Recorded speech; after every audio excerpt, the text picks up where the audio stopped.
It's a beautiful, famous story about tzedakah and coming from Atonis Levyonim. It's still very appropriate. The Moishe with Rabbi Zusha Vanderpolis. So once his wife was pressing him for money because she wanted a new dress. I'm embarrassed, she says, to go amongst people in shmatas.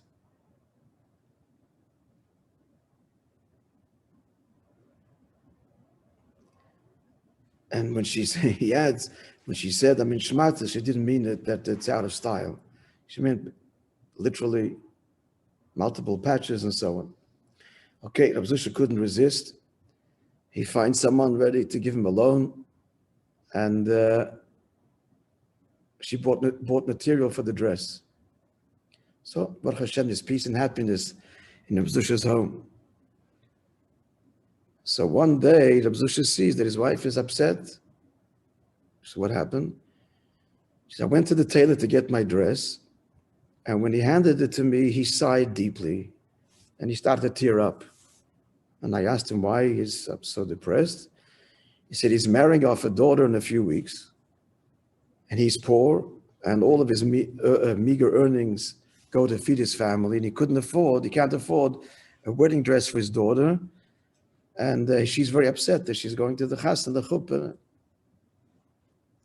He continues, one day, and my daughter walked into the shop, and she sees me that completing work. So she thought this is for her. And she tries it on, and it fits, and she was ecstatic. I had to tell her that I'm sorry, it's not for you, it's for a customer. And the tailor tells me, he says that Zusha's wife, that she became, of course, very upset, very depressed. And so much so, she doesn't want to get married and break off the engagement. Seeing this as Rabbi Zusha's wife, I said to her, give her the dress.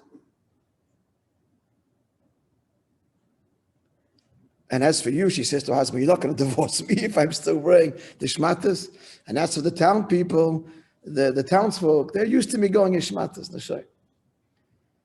So Rabbi Zusha said, because the end of the story, he was overjoyed when hearing his wife's tzedakah. He says, Baruch Hashem, he says, you're able to overcome. This was a big nisayon, my dear wife. And he was so, and then he says, did you pay the tailor for his work?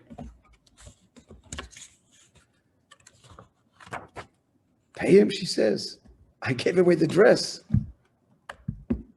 So she says, so he was counting on this to support his family. You contacted him for the dress. He did what he had to. You owe him the money. The fact that you moved and did this act of Gemilas Chasodim and gave the dress doesn't exempt you from paying for his work. He borrowed additional money, and she went back and paid the tailor.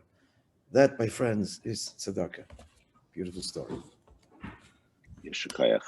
Magnificent.